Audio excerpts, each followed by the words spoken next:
Dipersembahkan oleh Castle Babywell, Daily Conviwell. 15 menit, gue buka nggak bisa sama sekali. Oke, bannya udah keluar. Mau ganti, mau copot bannya dong, mau copot bannya kan. Lu bayangin, gue sampai dengan berat badanku 80, naik ke atas obengnya, gue injek-injek, nggak bergerak. Nggak bergerak. Aku timpa pakai tanganku, pakai badanku, gini, nggak bergerak. Oke, akhirnya aku diledekin sama kokoku. Lu nggak makan kali? Iya bener, nggak bisa gitu kan. Akhirnya saudaraku juga cobain juga, nggak bisa juga. Akhirnya kokoku bilang, coba kamu taruh kayak gini, kokoku. Taruh, kokoku tendang, cek, ini bisa. Kita berdua yang bingung. Papi Kepo. Jangan lupa subscribe, like, share, dan komen. Selamat pagi semuanya Kepoers, siang, sore, malam semuanya Kepoers yang nonton Bat Kepo. Kali ini Papi Kepo nggak bikin apa-apa, cuma mau cerita sambil makan buah. Nih, buah semangka.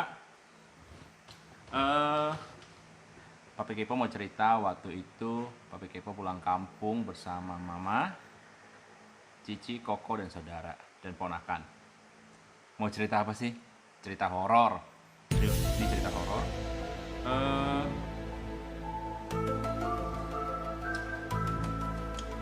Kampung Papi Kepo itu ada di Jawai. Jawai itu ada di Kalimantan Barat. Nah, kalau kita pulang kampung itu mesti dari pagi nyampe kampung itu sore atau malam.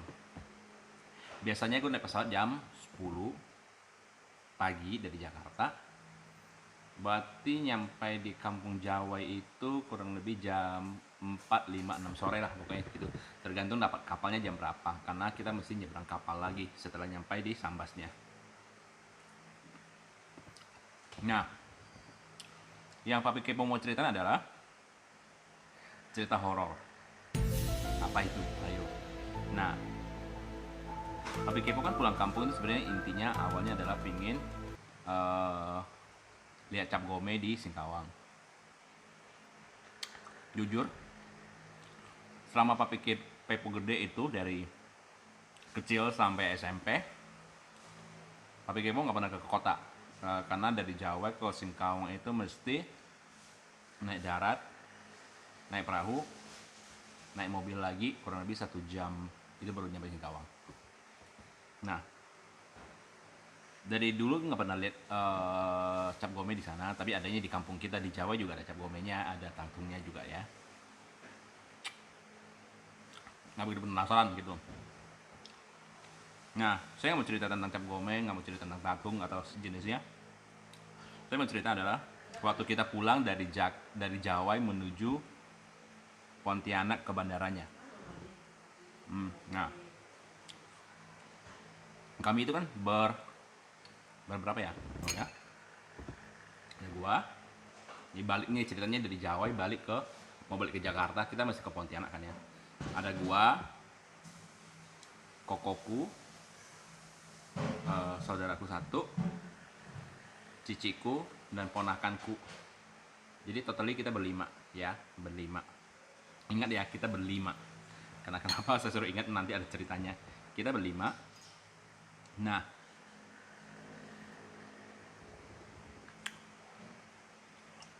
pas perjalanan kita mau pergi berangkat, aku tuh emang selalu tiap pagi dari dulu sampai sekarang itu pasti doa pagi sama baca Alkitab. Saya Kristen, keluarga saya masih Buddha.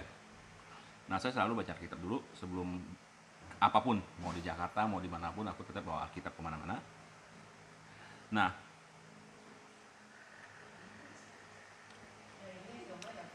kita naik pesawat itu Pontianak ke Jakarta itu naik Garuda jam 17.45. Ingat ya, 17.45. Kita berlima naik 17.45 naik Garuda. Nah,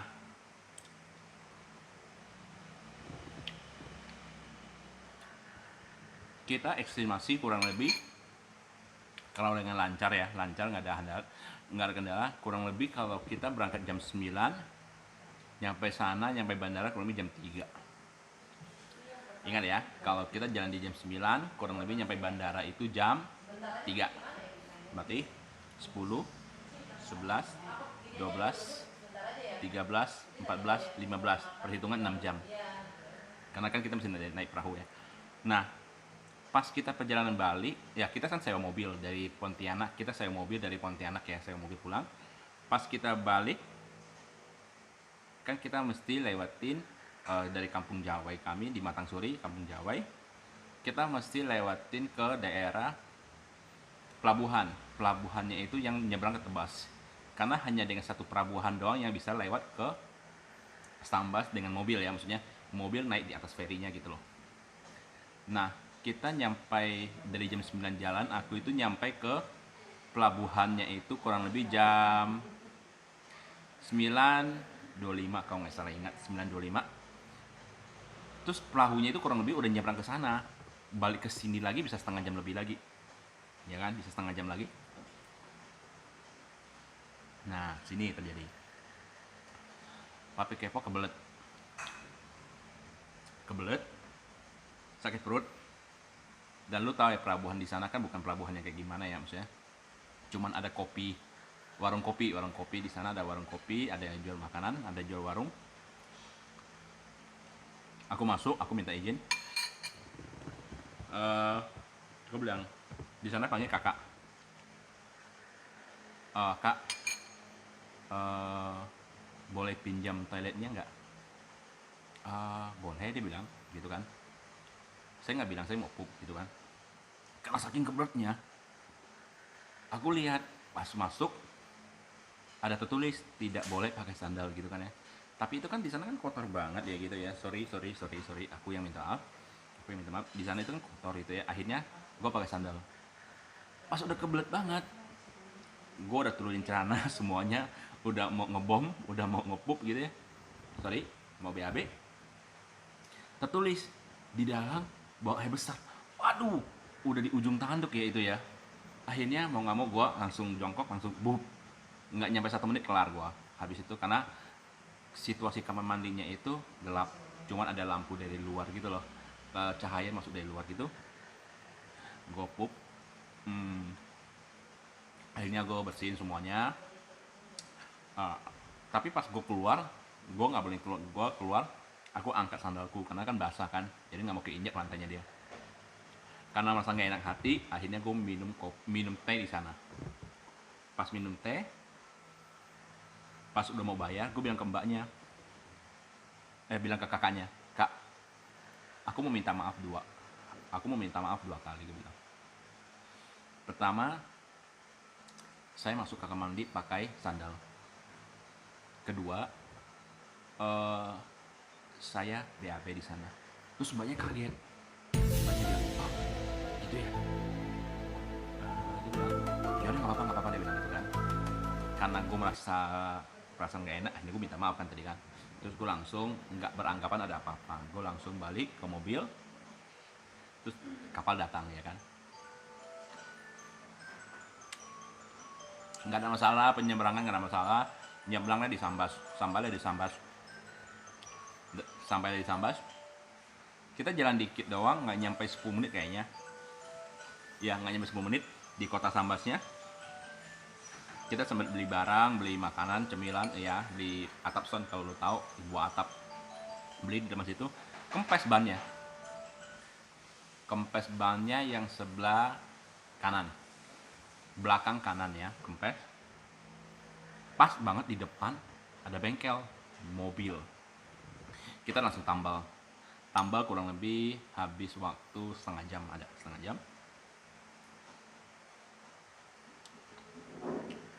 Akhirnya kita jalan, akhirnya lewatin dari Sambas, kita mesti lewatin Pemangkat. Kejadian aneh lagi di Pemangkat.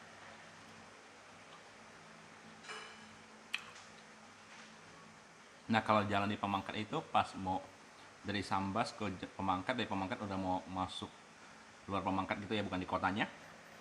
Sebelah kiri itu sungai kecil gitu loh. Sebelah kanan rumah. Nah, pas kita jalan balik, posisinya aku yang nyetir.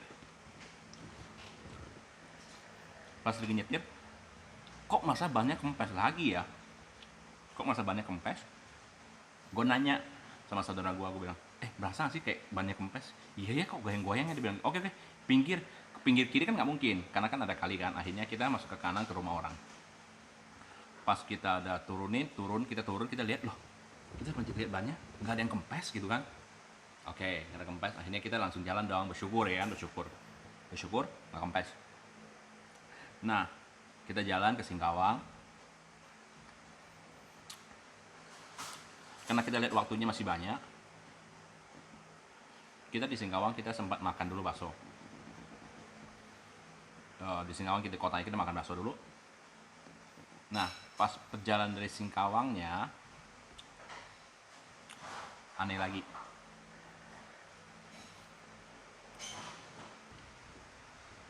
Nah, jalan dari Singkawang, selesai makan, kita jalan. Pas aku lagi nyetir, itu nggak terlalu kencang, kecepatan kurang lebih 80 km kan per jam. Aku lupa itu dari mana, pokoknya Singkawang ke atas lagi lah dikit lah. Pokoknya habis lagi makan bakso kurang lebih 20 menit aku nyetir. Tiba-tiba ban gua langsung meledak, bup, sebelah kiri, dan itu cepat banget. Lo bayangin ya, sebelah kiri juga ada kali, sebelah kanan juga ada rumah. Akhirnya, tapi sebelah kali juga ada kali, ada rumah lagi gitu kan. Akhirnya pecah ban kan, kita langsung ke kiri. Harusnya dengan kecepatan kayak gitu, mobil kita itu bisa mereng ke kanan atau ke kiri gitu. Karena di bannya sebelah kiri, harusnya mereng ke kiri, nggak masuk ke sungai. Akhirnya kita bersyukur, langsung kita ke tepi ke rumah orang. Nah, aneh di sini. Kan emang saya pakai Innova, jadi saya udah tahu cara buka bannya gimana, ganti bannya gimana kan ya. Akhirnya gue langsung buru-buru, karena kan pikirnya kan bisa kau ganti gini bisa setengah jam ganti ban. Akhirnya gue langsung kita buka, aku coba buka, kok nggak bisa gitu ya. Kan biasa kalau di punya aku tuh ya setengah jam aku ganti sendiri kelar. Apalagi ini 3 orang, ada saya, ada kokoku, ada saudaraku, bertiga kita yang cowok yang ganti. Nggak bisa loh. Mau buka bannya dari mobil turun ke bawah, gantiin ambil ban barunya itu butuh waktu hampir 15 menit. Gue buka nggak bisa sama sekali. Oke, bannya udah keluar, mau copot bannya kan. Lo bayangin, gue sampai dengan berat badanku 80, naik ke atas obengnya, gue injek nggak bergerak. Aku timpa pakai tanganku, pakai badanku gini nggak bergerak. Oke, akhirnya aku diledekin sama kokoku, lu nggak makan kali. Iya bener, nggak bisa gitu kan. Akhirnya saudaraku juga cobain juga, nggak bisa juga. Akhirnya kokoku bilang, coba kamu taruh kayak gini. Kokoku tenang, ini bisa. Hah? Kita berdua yang bingung. Loh, tadi kita berdua udah nindik nggak bisa. Nah, kokoku, kalau kamu bisa, yaudah aku tendang lagi. Kokoku tendang lagi, kokoku tendang lagi. Akhirnya sampai selesai. Itu makan waktu sih cukup lama, hampir 45 menit lah. Hampir 40 menit atau 1 jam. Karena nggak bisa buka itu ya. Padahal aku bisa ganti sendiri, gampang banget. Nah, akhirnya kan tadi kan di Sambas kempes sebelah kanan, yang pas di Singkawang sebelah kiri yang bannya meledak, ya kan. Oke, akhirnya kita tancap buru-buru terus ya, takut nggak kekejar ya. Jalan kayak biasa, kita sambil cerita lah, sama malah pernah cerita lagi, waduh, kalau bannya kempes lagi, kita nggak ada ban cadangan loh. Oh iya benar juga, aduh, moga jangan sampai kan, kita sambil cerita kayak gitu kan. Nah, pas habis itu nyampe di Mempawah, persis banget dengan kantor kecamatan Mempawah, benar. Kantor kecamatan Mempawah di depannya sebelah kanan itu kantor kecamatan Mempawah. Sebelah kiri itu ada bengkel yang gede banget. Bukan bengkel, ada yang jual alat pembangunan lah, yang kayak pasir, kayu gitu ya, gede banget di situ kan. Akhirnya gue drop sebelah kiri. Kepikiran di saya itu cuma satu, eh, mobil ini aku tinggal, terus aku telepon travelnya minta dijemput, terus hantar kita balik. Tapi kalau minta jemput pun nggak bisa, katanya aku udah telepon, katanya kita nggak ada mobil yang lagi menuju ke arah lagi daerah Mempawah menuju ke Pontianak, nggak ada. Kalau mau tunggu bisa, tapi jadi kalau dari Pontianak kan base nya si travelnya kan di Pontianak ya, dari Pontianak ke Mempawah itu kurang lebih 1 jam 20 menit, kurang lebih lah ya 1 jam 20 menit. Wah, nggak kekejar, dia kita tungguin lagi, terus kita kesana lagi nggak kekejar, nggak mungkin, karena posisinya waktu itu udah jam setengah 4 ya, jam setengah 4 berarti udah jam 3.30 lah, 3.30 udah nggak sempat. Akhirnya aku bilang yaudah aku taruh mobil di sini ya, kunci aku titip ke satpam, aku bilang gitu kan. Aku titip ke ke orang deh, aku bilang gitu kan, ya aku cari orangnya gimana gitu kan. Akhirnya nggak bisa. Pas aku tuh akhirnya aku turun dari mobil, posisinya di pinggir jalan. Aku lihat ada toko bangunan yang gede, aku masuk. Tujuannya saya adalah saya mau minta mobil ini taruh di dalam, kan nggak mungkin di jalan ya, jalan kan bahaya, taruh di dalam. Ternyata pas aku turun, aku ketemu satu orang. Nah, satu orang ini dia itu ternyata baru drop kayu di toko bangunan itu. Gue turun, gue langsung ngomong, pak gitu kan, bisa minta tolongnya nggak, bisa minta tolong nggak gitu kan, ban kita kempes nih, kita nggak ada ban cadangan lagi gitu kan, nggak ada ban cadangan lagi. Oh gitu ya, waduh nggak bisa, gue masih ada kerjaan lagi habis ini gitu kan. Ya udah kamu coba tadi mobil di sini aja, dia bilang gitu, kamu nanti panggil saya, bantuin kamu panggilin taksi deh gitu kan. Akhirnya gue masuk ketemu engkonya bilang nggak bisa dek, sorry ya, dia bilang karena jam 4 udah tutup. Kondisinya tadi kan 3.45 ya, 3.45 gue di situ, jam 4 udah tutup, jadi nggak mungkin, dia bilang gitu kan. Ya kita ngerti lah, namanya orang dagang kan nggak mungkin naruh barang sembarangan, apalagi orang asing ya. Akhirnya gue keluar, gue ngomong nggak bisa, udah gue bilang oh engkonya nggak bisa karena mau tutup. Oh iya benar jam 4 dia mau tutup gitu kan ya. Saya syukur ya, maksudnya dia juga nggak izin, ya udahlah gitu kan, saya nggak bisa nyalain. Akhirnya bapak itu, nah saya sebutnya bapak penolong, oke. Bapak penolong ini bilang, yaudah saya bantuin kamu cari travel ya, begitu kan. Dia teleponin karena dia orang Mempawah, dia teleponin, nggak ada yang mau karena nggak ada posisi mobil yang standby. Akhirnya dia bilang yaudah saya cancelin deh, dia bilang, urusan saya, kerjaan saya, dia bilang. Dia bantu kita loh, bantu kita, mau anterin kita dari Mempawah nyampe ke bandara. Aku bilang, pak gimana dong kalau kayak gini posisi mobilnya begitu. Oh iya, taruh aja di kantor kecamatan sini Mempawah gitu kan. Aku bilang, akhirnya aku taruh ke situ, nggak boleh sama satpamnya. Dia langsung bilang ke satpamnya, bilang, pak satpam, saya temannya si ini gini-gini, tolong diperbolehkan taruh sini. Akhirnya diperbolehkan karena dia kenal sama petinggi situ. Saya bersyukur. Udah dong. Nah, ini cerita serunya nih di sini. Nah, ceritanya seru di sini nih. Pas aku taruh mobil di situ, mau masuk mobilnya dia dong. Ya, ini cerita saya kilas balik lagi. Dia bilang, oke, dia bilang, pak, supir kamu mana? Supirnya mana? Aku masih diam dong. Aku bilang, oh enggak. Akhirnya gue masuk ke mobilnya dia, gue nyetir karena gue nggak terbiasa dengan mobilnya dia. Aku lama. Akhirnya dia bilang, pak saya aja deh. Dia bilang, kalau kayak gini nggak mungkin keburu karena posisinya di situ udah jam, setelah mondar mandir, jam 4.30. Ya kan tadi kan kita mau minta izin taruh nggak bisa, cariin travel nggak bisa, ya kurang lebih jam 4.30 kita baru jalan, ya kan. Nah, kejadian lucu lagi pas di mobil kan, dia ganti dong, bapak penolong ini cerita, dia yang bantuin nyetir anterin kita. Nah, dia langsung ngomong, pak saya mau nanya, supir bapak di mana? Dia bilang. Kita langsung serentak semua, nggak ada supir, kita semua jawabnya gitu kan, nggak ada supir. Lalu dia bilang, gini ya pak, dia bilang. Nah, saya juga merasa aneh.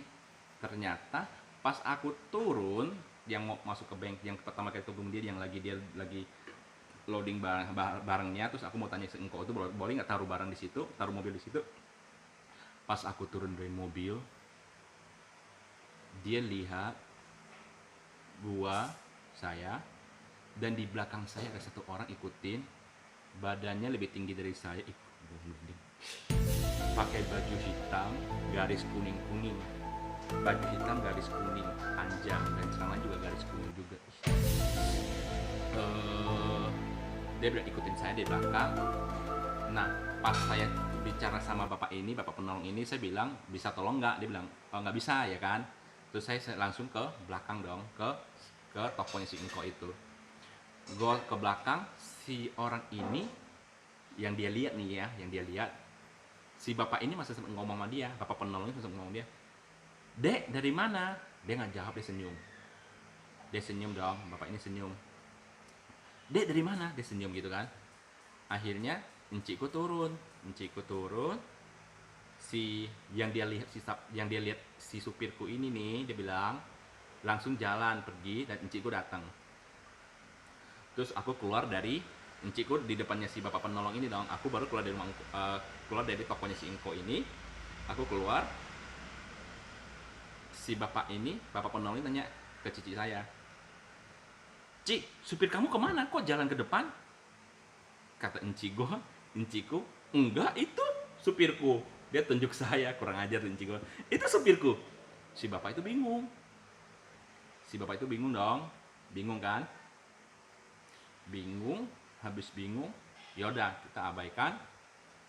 Nah, ternyata si bapak lihat penolong ini, lihat dia jalan ke seberang, ke kantor Mempawah situ, kantor kecamatan Mempawah situ. Dia bilang, akhirnya pas di mobil cerita, dia bilang, "Benar dek," dia bilang, "makanya aku tanya kamu, supir kamu kemana?" Dia bilang, "Aku nanya kamu bilang nggak ada. Aku tanya cici kamu tunjuk kamu," dia bilang gitu kan.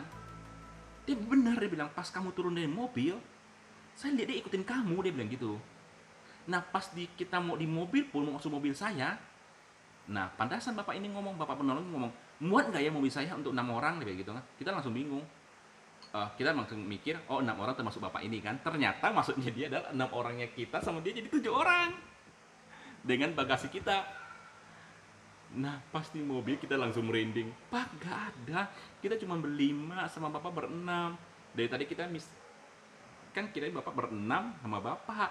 Ternyata kita sendiri berenam." Nah, akhirnya dia lagi nyetir, benar loh, dia sampai ngomong, "Benar," dia bilang. "Orangnya pakai baju hitam garis kuning-kuning, dia ikutin bapak," dia bilang. "Sampai kita masuk mobil pun saya lihat, tapi dia langsung ke belakang, kita langsung merinding